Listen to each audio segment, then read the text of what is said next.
Bismillah ar-Rahman ar-Rahim. Today we're going to study the chapter on excretion, which is Biology 5090 O-level syllabus. And we're going to be studying the 2021 syllabus, which is for the year 2021, and you're going to appear for the exam in May. So this chapter is all about excretion. And first of all, we'll start with the definition of excretion. Now, if you look at the syllabus is very clear. It's a very short chapter. It's not a very detailed chapter, which maybe in the book is a very long chapter. But the important thing for you to understand is there's only 4 syllabus points: learning outcomes. Number 1, define excretion, then removal of carbon dioxide, identify. And this is the important thing is the important point which you have to remember is structure. Details of kidney structure and nephron are not required. So this is the one that you've got to remember, that we do not spend a lot of time on doing the details of the kidney structure and nephron. And then of course the D part is the dialysis in kidney machines. How and why do we use dialysis machines in when the kidneys have failed, and we will talk about that. So this is a very brief chapter, and please do not go into details because some of the books have a lot of details about the kidney structure and nephron. So we will not be talking about that. If you look at a section of the kidney is divided into 2 main areas. The first outer area is called the cortex, and then we have the medulla, and then we have a part which is called the pelvis, and then out of it comes a tube which is called the ureter. So the ureter is going to carry the urine, and the urine is going to be carried to the bladder. So the kidney has an outer area which is called the cortex, inner area which is called the medulla, and then the pelvis of the kidney, and then of course the ureter, which is the tube which comes out of the kidney and is going to transport the urine from the kidney to the urinary bladder. Then the next thing that you need to understand is that as every organ has an artery and has a vein, so let's look at first the artery. So you have the aorta coming down from the heart, the arch of the aorta. If you remember the previous chapter, the aorta comes down. And why is this the aorta? Because it has a small lumen. So all arteries have a small lumen. So aorta is coming down here, and it gives off a branched renal artery. So there will be a right renal artery and a left renal artery because you've got 2 kidneys. So the right renal artery and the left renal artery will supply the kidneys, and it divides and forms this bunch here, which is called the glomerulus. And this is the glomerulus is where the urea is going to be filtered out. So I'm going to explain this to you in a minute. So, but first let's understand point wise. Aorta, A artery. So the renal arteries both arise from the aorta, and the aorta is going to carry down and then is going to divide into your 2 legs. So it's going to go to the right leg artery and the left leg artery. So the aorta coming down, descending down, giving off a branch to right one to the right kidney and left to the left kidney. So renal artery branch of the aorta. Now if you look at this diagram, we can see now similarly, just like there is the renal artery which I've drawn in red, now there will also be a renal vein. So this would be the renal vein. So the renal vein will be coming out of these, will coming the artery, then arteriole, then capillaries, and then venule, and then vein. So the veins will come out of it. So this will be the renal vein on this side, and this would be the renal vein on this side. So the renal vein on either side, and then of course this is going to drain into the inferior vena cava. So inferior vena cava. So the renal veins, right and left renal veins, draining into the inferior vena cava, and the inferior vena cava is bringing the deoxygenated blood from your legs, and then it's going up here, and then it will go and enter the inferior vena cava, as you know, will enter the right atrium. So the right atrium receives this deoxygenated blood. So veins and arteries: aorta, renal artery, vena cava receiving the blood in the renal veins, one on either side. So left and right renal vein will drain into the inferior vena cava, and this will take the blood to the right atrium. R for right, A for atrium. So right atrium. Then you can see is that 2 kidneys. So we have 2 tubes which bring the urine, and the urine is made in the bladder. So right ureter and left ureter. So two ureters, and how you remember it is you've got two E's in it, and there are two ureters. And there's one E, and that is urethra. So the kidneys, ureter, right and left ureter. Sometimes you mix up the spellings and you write ureter instead of urethra.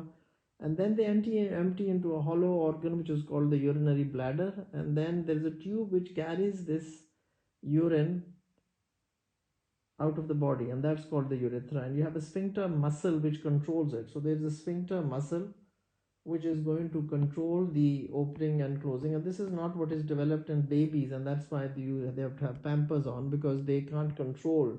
So whenever their bladder is full, it's just going to empty the bladder and the urine is going to be passed out.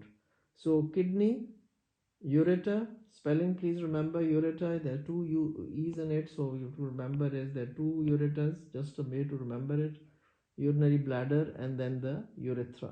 So we have to know these names, and of course we go into the functions of it, what the kidney does. The ureter basically just transports the urine from the kidney to the bladder. The bladder stores the urine. So it stores it for the time that you are then going to void it after you, whenever you feel the urge to void. So stores the urine, and the urethra allows the urine to be passed out of the body. This is a diagram of the kidney showing you in detail basically the unit, which is the unit is a nephron, that's why people who specialize in kidney diseases are called nephrologists, and the renal artery entering it, and the renal vein, and the ureter coming out of it. So this is a very good diagram to show you the different part. The others I don't want you to know much about it. This area outside will be called the cortex, and then the inner area is called the medulla. And then of course this would be the pelvis of the kidney, this area here, and then the ureter coming out of it. Now as you look at the definition of excretion, it's a very clear definition, is removal of toxic materials. Now please remember, no other word can be used instead of toxic. You can't say harmful, you can't say dangerous. These are very typical biological terms, and we do not use any other alternative words for that. So removal of toxic material. Toxic means that it is really going to be very, very damaging for the body cells. So if it's not removed from the body, then the body is going to be damaged. And I'm going to give you an example. Like for instance, there's one material which needs to be removed, is urea. Now, if urea remains, like a person's kidneys fail, the kidneys remove the urea. But if a person's kidneys fail and the urea starts to increase, so your blood urea increases. Please understand, urea is in the blood. Urea is produced by the liver, but then it is removed by the kidney. So if somebody's kidneys fail, the blood urea increases. Now, if the blood urea increases, the person goes into uremic coma. Now, the reason why he goes into uremic coma is because it has affected the brain cells. And coma is not something normal to be happening to anybody. So the fact that it is going to damage and it's going to harm the body cells, and the person is going to go into uremic coma, is a very, very dangerous thing to happen. So what do your kidneys do? Your kidneys remove the toxic materials, number one, and the waste products of metabolism. Now this is very important you understand waste products of metabolism, because I'm going to be very soon comparing this with another term which we use a lot in biology, and that is egestion. So we studied that in a previous chapter, and you often ask this question, differentiate between excretion and egestion. How excretion is different from egestion? So the first thing that you've got to understand is that number one, excretion is the removal of toxic materials. Second is the removal of waste products of metabolism. Now waste products of metabolism means what? Yes, waste products of metabolism. Waste products of metabolism means what? It means, first of all, we've got to understand is that every body cell of ours respires. So respiration takes place in every body cell of ours. And what happens in respiration is glucose plus oxygen gives you carbon dioxide plus water. Now this carbon dioxide is a waste product of metabolism. Now it's not a waste product in plants, because plants would use it for photosynthesis. But here it's a waste product. It's not going to, we can't use, in our body cells cannot use carbon dioxide. So this carbon dioxide is going to move first into the tissue fluid, which I've drawn in blue, and then from the tissue fluid is going to move into the blood. So the removal of carbon dioxide, when we are going to, now this blood is going to go to the lungs, and then in the lungs we are going to exhale this carbon dioxide. So if I say the lungs is an excretory organ, well, you've got to give me this entire story which I just gave you, that every body cell of yours respires.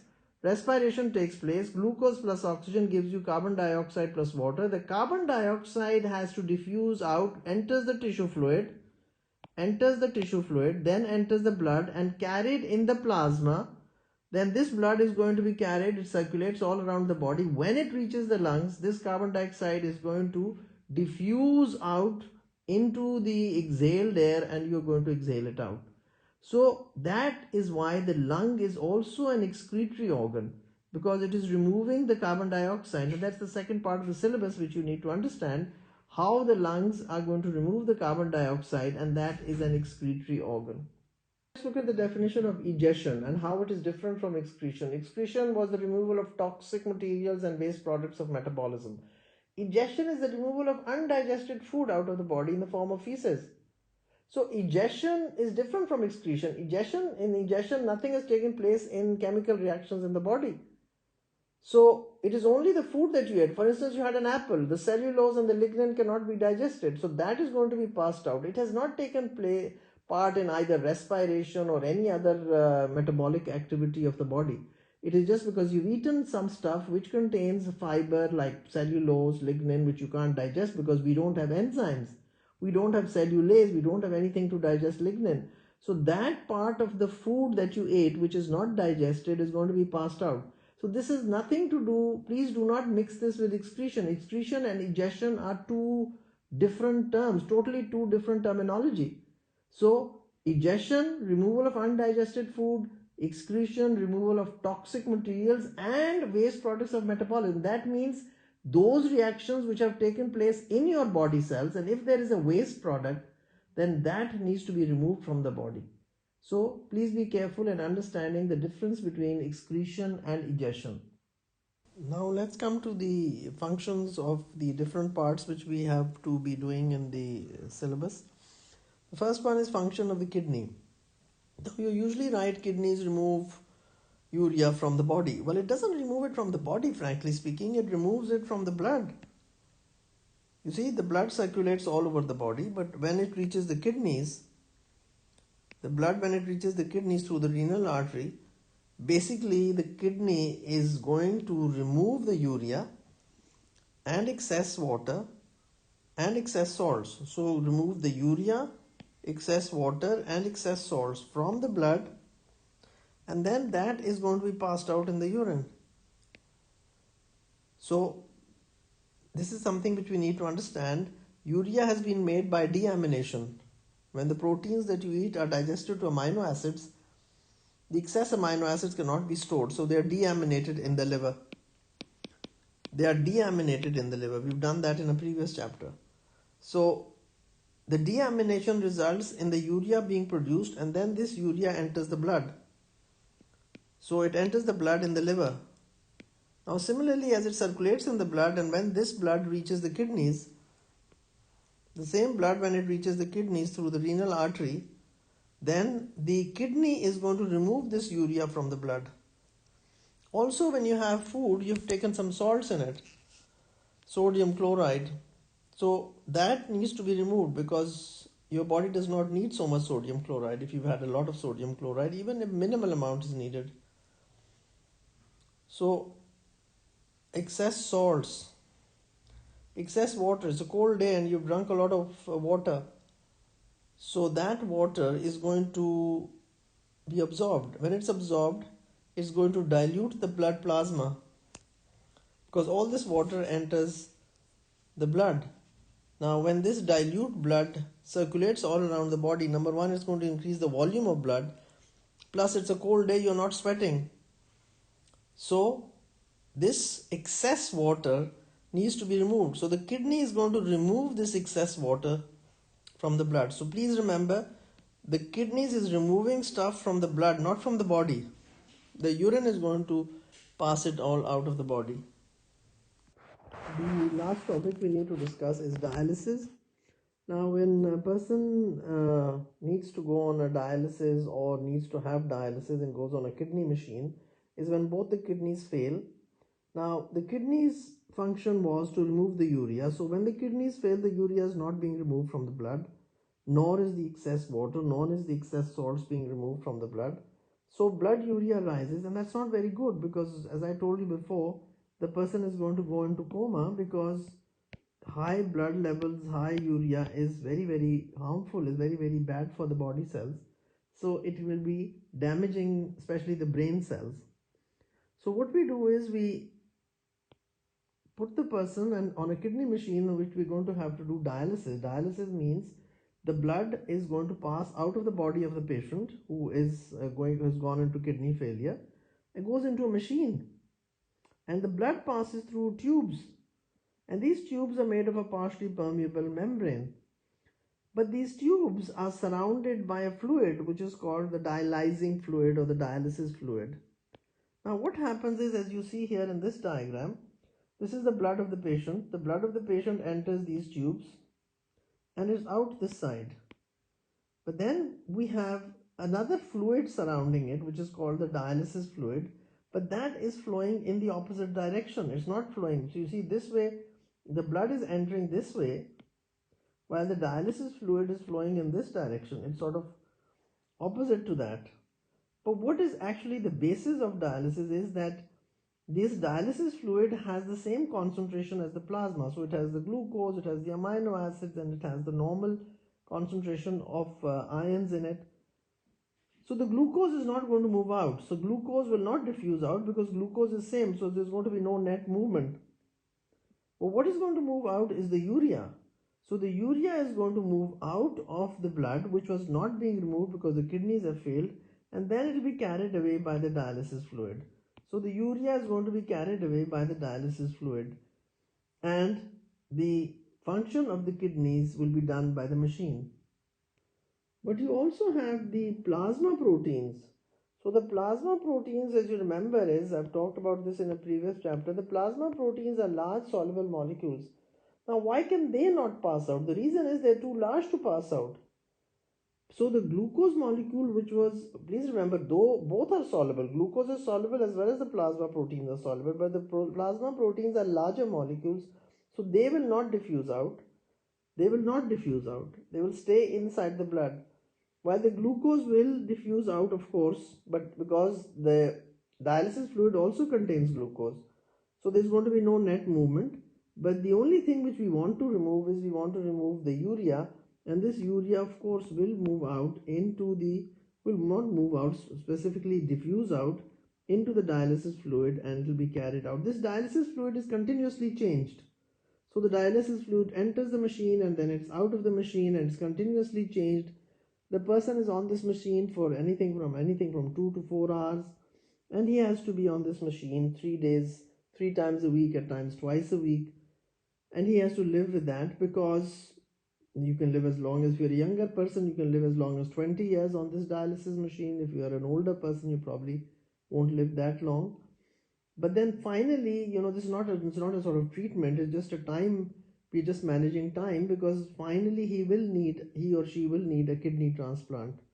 This is just a temporary situation which we are handling. So we'll put the person on the kidney machine and then wait for a tissue match, and then we do a kidney transplant. This is a diagram of a kidney machine, and it's a diagrammatic analysis of it. So what is happening is we do a arteriovenous shunt, and a shunt is something which you connect an artery and a vein, and then of course the blood flows out, and the blood flows out, and then it goes into this machine, passes through a pump, because as soon as the blood is out, it loses all the pressure, and then it flows in these tubes, and then of course it goes back into the person's arm. So going in here and out there, passes through, and then we've got the dialysing fluid here. We've got a filter there as well. We also have a bubble trap, so as to prevent any bubbles entering